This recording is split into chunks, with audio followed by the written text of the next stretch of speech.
This is a Rogue Media Network podcast.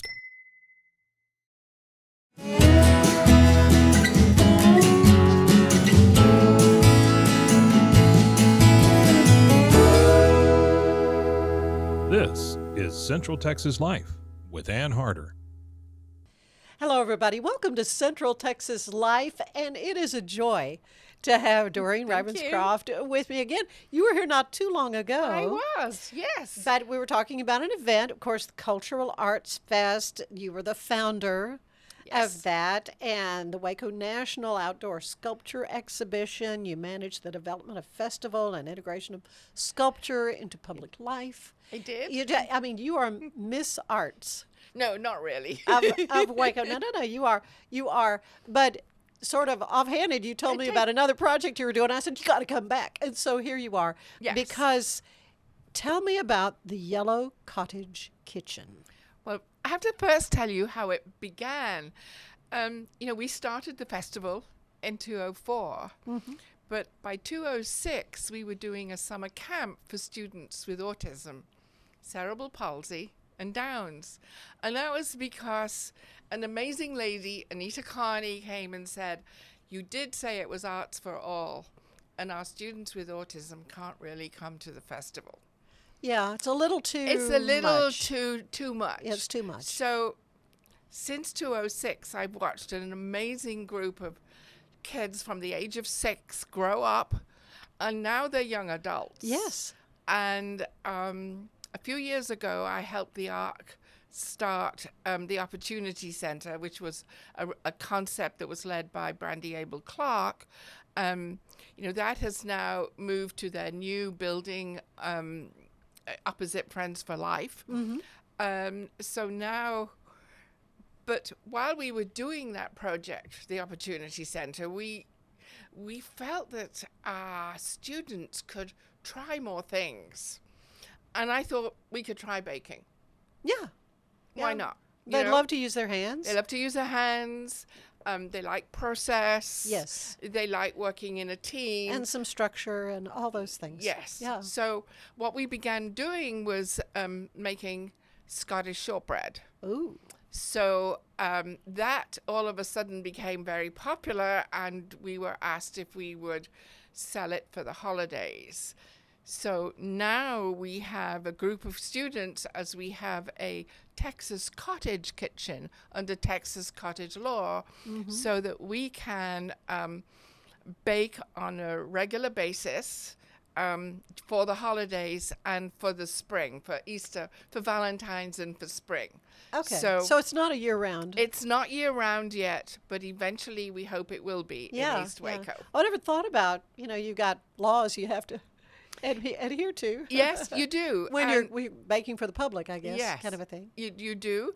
And so they all have yellow aprons, gray shirts, and the wonderful yellow skull cap thing. Oh, yeah. Like real bakers, real chefs. Everyone has had to take a food handler's license. Really? So, this is what we're saying to community as don't write these amazing people off. They have skills, but their skills need bringing out in a different way. Yeah. Yeah. So who all do you have working with these young people? With me at the moment, there's myself leading the baking, and then it's actually the teachers that are at the ARC, that are currently at the ARC, Jessica and Colleen. And then they also have interns that come from MCC. So always 2 support leaders come, and we generally have 4 to 6 bakers in a session. Oh, so how long do you, if there are 4 to 6 bakers mm-hmm. per day? Or that's per day, and we just because they have so many other things going on at the moment, we just do that every 2 weeks. But before Thanksgiving, we did it every week for 1 day a week. Oh, okay. Good. And so and the idea is that they create the shortbread. They have whole ones. Right. Yeah. Let's take a look here. So we have the whole one. can then be broken down into these individual pieces. So Butter one of the and jobs flour for and- some of the students is the packaging. Yes. Because they don't like the baking part, but they love doing the labeling and the packaging. Mm-hmm. Right. And right. so that's how we create our team. And so, if people are interested in having some delicious all butter shortbread, I mean, forget the real thing. the real thing. That's right. Right. Nothing artificial here. Nothing artificial. Yeah. Then- So why shortbread? I mean, what is that something from your Well, childhood that you remembered? It is. My actually grandfather was a master baker, so I learned to bake on a little stool, because I was too short. Sure. I was like 4 or 5. And so I learned to do the process of moving the butter or the fat through the flour. Well, when you're thinking That's work. of doing that is work. And so for our students, when your hand could be slightly atrophied, Right. it's an exercise. Sure. So we didn't want to put it in a machine. We wanted to see how their hands worked and see if they could produce that breadcrumb result. And they do, and sometimes it's like this, and sometimes they can move their thumb over the top. And So it's therapy as well. it's therapy as well. Yes. And I bet it's therapy for the people that are helping them too. Oh, they can be amazed because, and the parents, when we first did it, were like, you had them baking? Really? Because, for instance, we have gloves on, but initially when we were first practicing and we weren't selling it at all, we put our hands into the flour. Now that is a very sensory feeling. Yes. And some could not do it. But if they had the gloves on, they could. Oh. So of course, now that we're under Texas cottage law, we have our gloves. And we you have to have all that. We have to have Sure. all of that. Which is yes. good. Yeah, I mean, which that's is good. So they have evolved from learning a technique to actually, very funny actually, the last 2 weeks before Thanksgiving, his name is Zach, and he began to sing hi-ho, hi-ho. Yeah. It's off to It's work off we to go. work. Yeah. And they whistled and they the all rest of joined it. Yeah. in, and it's like, and they're all working away. But then another young lady decided that she wasn't going to be outbid with the singing, so she started 9 to 5 with Dolly Parton. With the nails and everything, I'll bet. Yeah. Oh, how precious. I'm sure you've got lots of great stories. Lots of great stories, because you also hear the words, I did it, because the first time they try, sometimes they can't do it. Yeah. And so it's like, you just don't go here and say, here, let me. It's like, well, would you like some help? And if they say yes, well, my hands go in and just re-show how it's done, and then their hands try. And so that's how it works. And this has been going on how many years now? Well, we had to stop during COVID, Sure. but we did start teaching before COVID, and now we've started it up again since last year. Yeah. Yeah. So do you have a need for volunteers as well to help with this project? We only have a need for volunteers when we are actually selling at the farmers market. And Okay. we go to the east side market at the brewery, and because that is, that at the moment we're not sure if they can manage every week. Right. And so for us, it's like bringing a situation where we can go just once a month through the holidays, and then maybe start up in the spring. And it's not too intense for them. Right. Right. And a total of how many students are involved with At the this whole moment, I project? have 8 students involved. That's great. Mm-hmm. That's Yeah. great. And for them to feel that sense of accomplishment and pride, Yes. and as you say, I did it. I did it. That's the really best words, because, the first time, the young lady who sang 5 to 9 came. She couldn't do the baking. She had to do the labeling. And she was Which kind needs of to be done too. Which needs to be done. But she did not have her food handler's license. Right. Within a week, I had an email with an image that showed that she had her food handler's license. Because, she baked at home with her mom.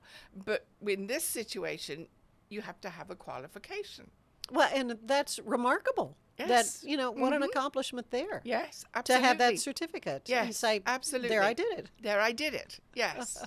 So, we hope that through the holidays, what we're doing is beginning awareness of raising money for the Yellow Cottage Kitchen, which Right. will be in a little cottage behind Lula Jane's in East Waco. Right. It's no longer Lula Jane's. No, but it will everyone- it will always be there. Everybody knows that's what It's you're talking the about. Street Dog Cafe. But No, I know. Everyone knows where Lula Jane's Everybody is. knows where Lula Jane's is. Yeah, and what a great thing, and what a great project to have in that part of East Waco, and to have something for these young people Yes. that brings such richness to their lives, really, It does, and also and richness to your tea table as well. richness. It is, and sharing it. Yes, and also, we hope that some of them, when we get the real project going, that we will be able to train them well enough that we can move them on into another job. We know some will stay with us. Yeah. But it will then really become more a real bakery with a real payment system. Right. And- So this is a work in progress. So this is a work in yeah, progress. but as we've seen the success of Biddy and Bose, Yes. what a wonderful thing that has been. We have 3 of our students that we train for interviews for Bitty and Bose. Really. Daniel Tyson. Daniel Tyson. Dylan we know. And of course you have to take your keys in with Dylan because he's blind and he identifies your car keys and he will tell you it's a bit which car you have. A bit more challenging now with the new key, but he's Yeah, with the fobs. Yes, yeah. Wow. That's a skill. Yeah. Well, as you say, it just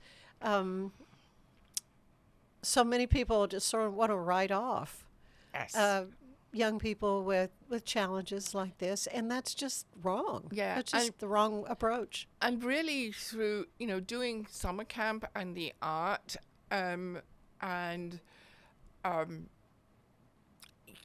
even being told, well, why are you bothering? And that That just crushes your that spirit. crushes you. It also crushes the young person who's sitting next to you. Most of my students have not been deaf, although I have had one young person who was deaf. And then even though I don't do sign language, we could communicate with hands and drawing and, just our own hand signs. But, they want to be able to try. And it's been amazing, the success that we have had, and we can see the growth. We only see them once a year, and if they remember the process of a brush going to the paint and going to the paper and making a mark, and they've got that for next year, then we are embedding something into the brain that we can build on. And so the arts have they have become really strong for me within the disability community. Yeah. So I'm just struck with jewels in your crown. As No. you do this, but the culinary arts are a part of the arts. Yes. And so let me say, these shortbread cookies, shortbread, tell me a little bit about the history of shortbread. What can you tell me about it? I mean, I know it's a British thing. It was Scotland, really. Scotland, really, Yes. uh-huh. I've never looked up the true history, but of course, everybody knows Walker's shortbread, which That's I right, think with the little plaid. with the black- little plaid, That's right, yeah. and You can and probably then buy it at H-E-B. sometimes you I can bet. get the Scotty dog shapes. Uh-huh. And basically that was a family company, and you have 3 ingredients: butter, flour, and a little sugar.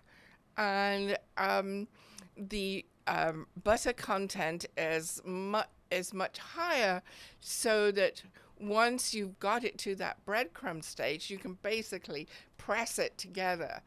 You don't have to roll it. But I'm sure in industry, I'm sure they do. I'm sure but they we do. don't. We press it because we need them to use their muscles and have exercise. But eventually, I think we might grow that we can't always do it by hand. We might have to roll some of them eventually. But and the little piercings. so in it yeah, so for- the piercings in is so that they're done right at the beginning, and then at the end when it comes out of the oven, they all have to be re-pierced. And I have 2 students that are absolutely excellent. I mean, it's almost their job. Yes. And what that does when you fork it, it lets the heat come out of the shortbread quicker, so that it crisps up. Yes, quicker. it's got that Yeah. delightful little crunch. Yes. Yeah. Well, I just knew I had to hear more about this project and how wonderful it is, and it's something that is growing, and we're going to hear more great things about the Yellow Cottage Kitchen. But I hope so. But Doreen, thank you again for sharing this project with us, because it's a great gift pleasure. idea. Yes. And what a wonderful way to support this precious group of people.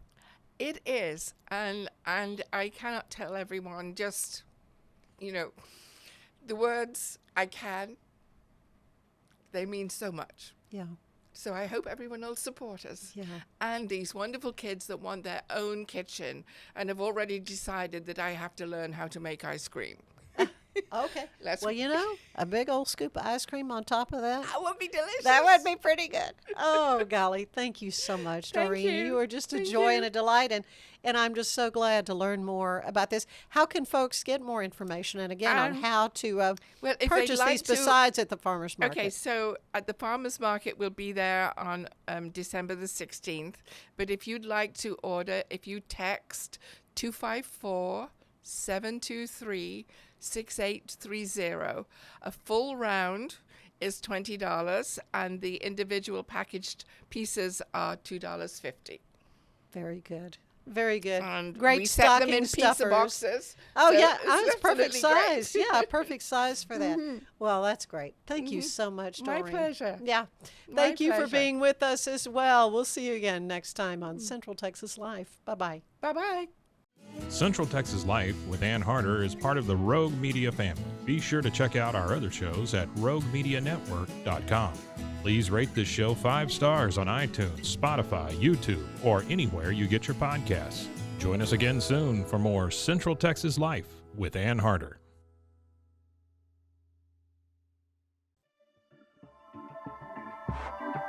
This has been a Rogue Media Network production.